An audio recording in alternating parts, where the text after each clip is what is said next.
What's up, everybody? I'm Nick James, and welcome to Nick's Nerd News. Today we have a great show coming up for you. We're going to be talking about the Joker, Stargirl, Captain Marvel, Venom, X-Men, Deadpool, Fantastic Four, and where all that's going to lie inside the new Marvel Cinematic Universe. And then we're going to finish up with some comic book talk. That's right, comic books. They still make them. If you want, please hit the subscribe button down below so you could stay up to date on all your Nick's Nerd News. So, Todd Phillips, he's making a Joker movie, and it looks pretty insane. He released his first images of his test screening of Joaquin Phoenix, going to be in costume as the Clown Prince of Crime himself. And it looks pretty scary, you know. That movie's not coming out all the way until October 4th next year, but, you know, test footage already.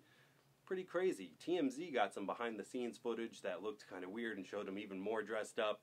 And because of all these leaks, he released a photo of Zazie Beetz, who will be playing Sophie Tummond. And that's going to be pretty awesome. You know, he's releasing stuff because he says, and I quote, "Here's the issue. We had paparazzi all over the set at every turn, and it bums me out because they consistently put out the bad shots. So I figure, why not put out the good ones?" It's pretty awesome, man. So he gave us some test footage of both of them. Like I said, October 4th, 2019 for that one, but still, looking pretty awesome.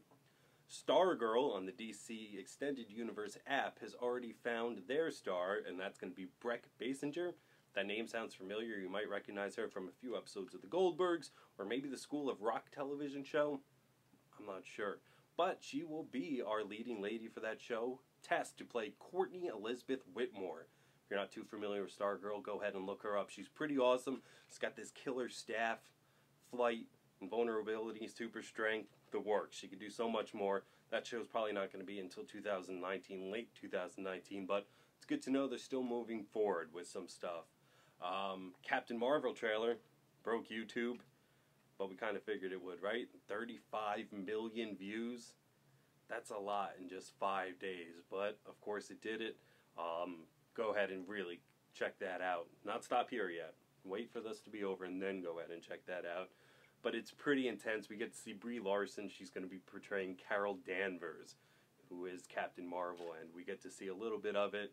It's pretty funny, pretty nostalgic. In the first opening scene, she clocks into a Blockbuster video, falls right through the ceiling.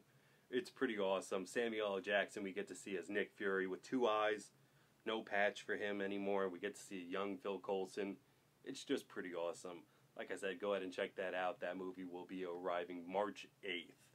And I'm pretty sure all of the previous records that Marvel has set so forth will be broken by that. Venom gave us some footage as well. And it's pretty awesome. You know, I'm really excited to see what Tom Hardy does with the character of Eddie Brock. And we got to see him with Carlton Drake. That's the character being played by Riz Ahmed.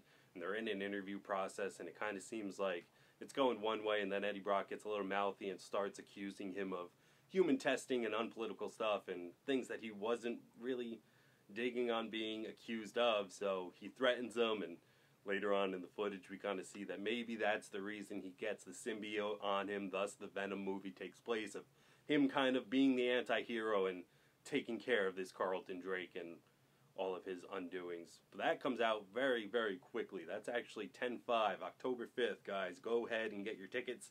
They are online right now. Directed by Ruben Fleischer. I think it's going to be a grand slam, and I'm going to call it right here, right now. The movie takes place in California. He's going to do his Venom stuff. And then at the end, he's like, I got to get out of here. And he travels all the way to New York. There, he tries to find a new photography gig. Whereas he sits in the waiting room to get the job, a little kid sits next to him and he goes, "Oh man, you're here for the photography job too? So am I. Hi, I'm Peter. Peter Parker." Credits. That's how I'd end it. You heard it here first. Prediction. X-Men, Dark Phoenix, and New Mutants. Is this still going to happen? We don't know. So that was under the Fox deal. You know, they had those rights from all the way back when they made the first X-Men movie. And now that they finally made a deal with Disney for $71.3 billion. Billion dollars. What's going to happen to them? You know, Deadpool just came out and did great and set up X-Force, but will that still happen? Will the New Mutants happen? We're not entirely sure. All we know is that Kevin Feige says there's a plan. So he has built us the Marvel Cinematic Universe over the last 10 years, so I trust him. Let's just go with the plan. Finally, like I said, comic books. They still make them. Go out, find your brick and mortar comic book store and give them your money. Please. They need it. But if you're not going to buy comics otherwise, then go ahead and buy them from wherever you need to. Doomsday Clock, number 7. Jeff Johns and artist Gary Frank are keeping on The Watchmen. It's awesome. Go ahead and pick that up. Flash number 55 in Iron Heights, which is like their Arkham Asylum, which is like their Alcatraz. One of the Flash's famous rogues murdered by an arson, but who is it? You find out. Pick that up. And finally, Stranger Things number 1. How great is that? If you're a fan of the Netflix show, now it's coming to comic books. Be sure to pick up all these titles and check back on Nick's Nerd News for everything nerd A to Z right here on Wilkes Now. Back to you guys.